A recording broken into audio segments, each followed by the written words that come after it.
Hello my beautiful little moglets. I gotta be a little bit quiet since it's late here, but I wanted to talk about Expedition and how I feel about that. It's been like, I don't know, a week or so since it came out, and yeah, I just wanted to talk about it a little bit. To be totally honest, when it first came out, I was pretty much indifferent over it, and I was like, yeah, cool, some new bosses to work around. You can see my progress here. It's nothing crazy. We're at 850, 480, 540. I have no idea why I get so many more of the blooming snag dudes. But yeah, so this rotation ends in only like less than 2 weeks now, so it's a bit of a rush. I'm not sure if next month they're gonna also have only a 2,000 limit, but I mean, if that's the case, then you're not expected to do as much as we have to do this month to get all the rewards, if you know what I'm saying. So I feel like if I did have to keep up doing as much as I'm doing, which, you know, isn't even that much, but still it's this extra content on top. And I don't auto this stuff because, you know, I kind of feel like other people are relying on me, and I just do a lot better when I don't auto.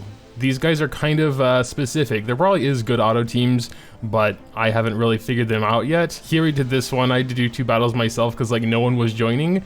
We did do a little over 1 million there, which I'm fine with. I'm pretty proud of 1 million for 2 battles. But yeah, I've been messing with my teams. We can go over those, and then I'll go over some more general thoughts about Expedition as well. But yeah, this is my team for Simmaquas. This was changed a little while ago, actually. It was Oxlots instead of normal lots, and then we had Destina instead of Rowana. Actually, the entire team was changed. We also had Biken and Champion Zerato. That was our team for a while. It actually worked fine for the most part, but then we did end up dying because there wasn't that much healing. Destina couldn't really keep up. Rowana is really awesome here if you're consistently hitting the boss 6 times before he attacks. And as you can see from this team, there's a lot of non-attack skills going off, so sometimes that doesn't happen.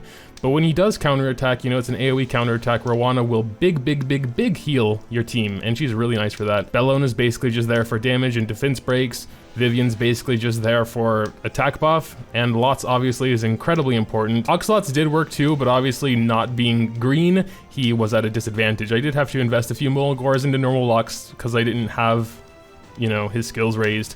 But yeah, it's a pretty nice team. I'm sure there are better teams, maybe better auto teams as well, but this is what I got. For Brutal Ferris, we can just go in one of these progress things here. This team I'm not super happy with, to be honest. I did recently switch out Dian for Lilius to get some extra dual attacks. Dian was pretty nice because, you know, she gave herself a lot of combat readiness on her basic, and you kind of need that to get back up to the front and hit him again. But outside of that, she just didn't seem all that necessary, especially with Rose in there giving us the attack buff, Yuna in there giving us an attack buff, so it's like a 3rd attack buff, and then Barrier. And well, if I were to give her like Rod of Amaryllis and she could actually heal our team, because there's like no healing going on here, then yeah, someone else had Rod of Amaryllis and I only have 1, because I kind of rather have 1 really strong Rod of Amaryllis than spreading them out. Lilius is pretty nice because of her dual attacks. You know, you need to attack him 6 times in that phase so he doesn't like kill you all. Rose is basically in there for the attack buff, and because she is a tank, you kind of need a tank there or he's going to one-shot someone. Luna just for damage. I originally had Cigarette there, but then we had no defense breaks, and Luna can defense break with her ult. And Yuna, you know, her basic attack is pretty nice for combat readiness. Once he's in that phase, your team gets a lot more combat readiness. Again, I'm not super satisfied with this team, but it's what I have for now. I'll probably be messing with it later on. Oh, that's probably why I have the most points. What the hell's wrong with you, Mystic? Just spamming all of them. Let's just take a look at the one we have in progress here. This is my team for that. I actually am fine with this team. I like it. You can see we can do approximately 500,000 per turn, which I think is fine. I mostly stick to level 2s for now, just because, you know, I definitely can't handle level 3s on my own, and I don't know if I'm gonna get 5 complete noobs that can't do anything, or what, so, you know, it's kind of up to RNG, because I'm just inviting everyone, you know. Most of the time, there aren't more than like 3 people coming anyway, because I don't know if I just have a dead friends list or what. But yeah, this is my team. Zerato's basic attack is nice, because it hits both, and it does extra damage in the crystal, you know, you don't have to dedicate a turn for that.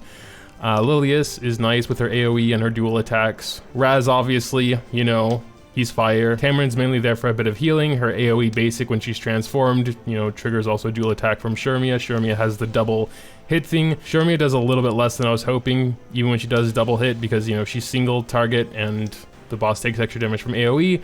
So I might swap her out eventually, but for now she's doing alright. Ultimately, right now, I don't think level 3s are worth it. You know, you get like, what, 10 extra points, so you get 60 instead of 50. So even with that like non-optimized team, well, pretty much none of my teams are really optimized right now, but I think they're good enough.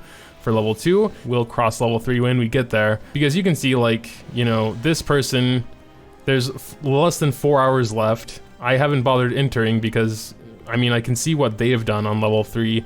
And, you know, that's just, now you get 0 points instead of 60. So I could definitely find myself in that situation, and it's like, well, I just wasted an entry then. Because ultimately that one extra, you know, the Reforge essence, whatever, isn't the point. The point are these points, and eventually, you know, half of a Moonlight pull, I guess. Of course, mainly the thing for me are probably the Reforge essence, even though you can just farm hunt for them. But these like manifestation stones, they're quite nice because they're really rare. Well, we do actually have quite a few in the meantime of both of these.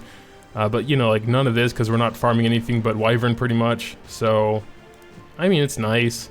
The rewards are okay. Obviously a lot better for people that can't farm high level Wyvern because, you know, you get a lot of this good stuff in there. For like in-game players and players that are easily farming all the hunts, whatever, then it's much less attractive. This mode is quite stamina hungry as well, you know. You can do so many per day and like each take, what, like 16 to 20 energy. And then you get 50 points, you know, some quick math here, you know, you need 2,000 in each place, and say you're doing level 2s. So yeah, level 2s cost 18 energy, and assuming you're doing it like everyone else and only entering once, so just maximum efficiency, that's still gonna be a lot of energy. I'm gonna actually calculate it here for a second. So that's 120 runs if everything goes perfect, you know, you don't have more points than you need in some place, but I mean, you could just stop doing that boss then. Is 2,160 energy. So it's actually less than I thought, honestly. I mean, still 2,160 energy is still quite a big chunk, but I mean, for what you get, it's not horrible. For that stamina, you could do 108 Wyvern 13 runs and get a pretty good chunk of this stuff as well. You obviously won't be getting any equipment conversion gems or gold transmit stones, so I think probably just for the gold transmit stones, you know, it's worth it. Every 2 months is an extra Moonlight summon, you know. But yeah, so my overall thoughts on this, well, again, at first I was pretty indifferent. I was like, yeah, it's kind of cool, you know, some co-op stuff.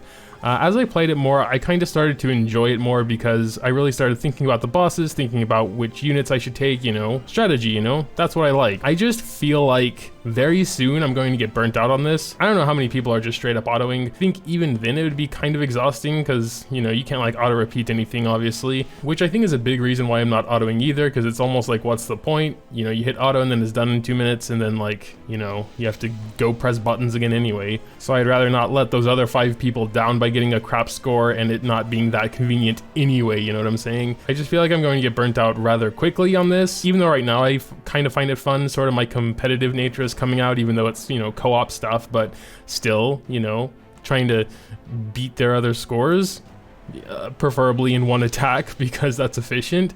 But yeah, I think it's pretty fun. I'll probably get you later, Mystic. And yeah, it is a pretty big energy sink, but after running the numbers, it's not nearly as bad as I thought it was. For earlier game players, this is a very nice use of your stamina, I would say. Just please don't join any level 3 runs, do 5k damage, and then leave.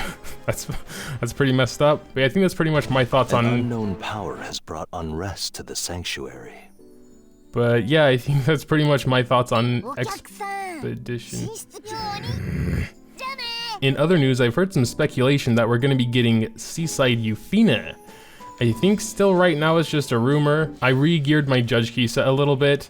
I can't really tell if she's a lot better, but at least she's at 100% crit chance. Before she was at like 86 and always needed someone with the Midnight Bloom equipped to get to 100. Now she's actually at 100.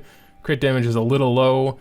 But she has the attack set on and the immunity set right now. Effectiveness is low, but whatever, she doesn't really need effectiveness. I'm mostly just trying to sweep them and have quick, nice, cleavy arena battles. I love those. Actually, her crit damage is in fact 300 because of this. You want to see some Judge Kisa arena gameplay? I already showed so much of that though. Alright, fine, man. Let's go up against this team here with this Assassin Sid. He thinks he's going to be faster than me, but he's not.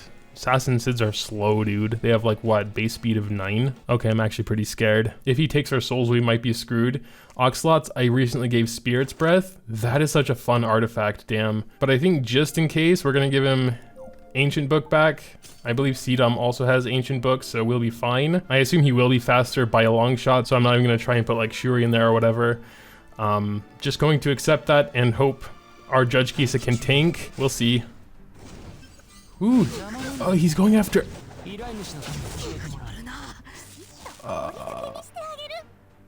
Why? Why wouldn't you just go at... Why? Why? What the hell? What the... Why didn't he go after Judge Kisa? I mean, Judge Kisa would have obviously survived when Oxlots does, because she also has a bonus from FCC. Wow, that sucks. Since when does a dark unit go after another dark unit instead of a light unit? Oh, is it because she had immunity? I remember they were doing a lot of AI changes. I wonder if that could be it. Fine, we're gonna kill this team. Unfortunately, not with Judge Kisa, because there's a... Actually, I'm wondering if she could tank with the... I just want to try it, honestly. We're probably gonna die here also.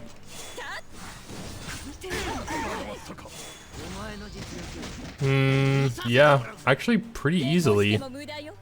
Now I have the option to, like, not try and kill MLkin, but I don't think my C-Dom can either. She is just built for speed, which is dumb in this team, but for RTA, it's necessary in case they ban Oxlots. I don't think her ult will kill either, but I'm gonna try. Charles thankfully didn't take it away. It's gonna be so close. Good. But yeah, no more arena flags anyway. Man, that Sid, what the hell? I actually made a little plan around it too. I gave Oxlots the thing to take care of the souls, but was it really the AI change? Oh well, and yeah, I actually don't think I have any more random thoughts, except for new Moglet Chan reveal at 70k. She is already finished, ready to rumble, and probably I'll just give up on waiting for 70k and release her randomly, so whatever, subscribe if you want to. I honestly don't want people to subscribe that don't actually like my videos just to see Moglet Chan, even though that is very weird in and of itself. It's like, why would you even care about Moglet Chan in that case? Whatever, dude, this is dumb, and I'm gonna go ahead and wrap up the video now. Make sure to tell me what you think in the comments down below. Dropping a like on this video if you happen to enjoy is always greatly appreciated as well. Thanks, as always, for watching, and until next time.